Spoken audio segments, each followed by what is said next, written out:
Okay, so now we know without a shadow of a doubt that her style evolution, Kate Middleton, was being inspired by what I believe is the princess archetype, Meghan. It is because her former stylist revealed who she was following on Instagram, and it's a bunch of people who are in Meghan's life, from her hair colorist to her makeup guru to many of her friends and acquaintances that are clearly part of Meghan's world. Even GBN wrote it up. Publications that are dedicated to the royalist, they mention how Natasha Archer, her former stylist, was following What Meghan Wore, which is a website dedicated to sourcing everything that Meghan wears and where to find them.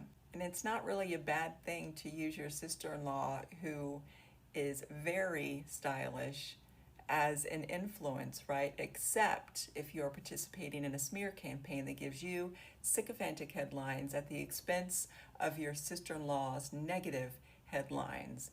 It's a little weird. And I believe it all kind of goes back to William, because he is the driving force in this and every other relationship that has to do with the family.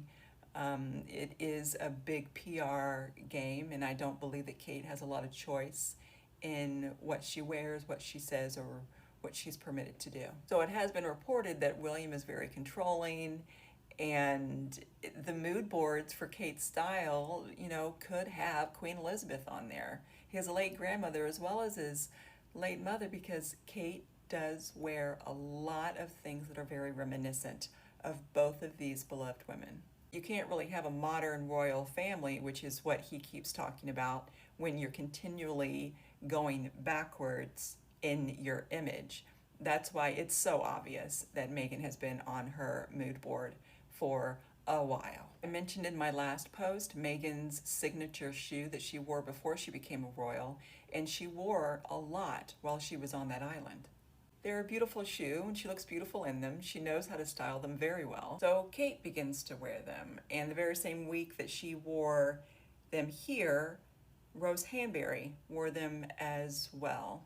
But how can you be so unkind and even cruel and then copy someone's style? It's bizarre. It's also not that uncommon for people like this to do it, I suppose, because you see Cammy the consort there. Here we have Princess Diana with one of her signature bags. She carried this bag so much that Dior renamed the bag Lady Dior. And here we have Cammy the consort carrying that bag. She has more than one of them. And many of you may remember when she did this.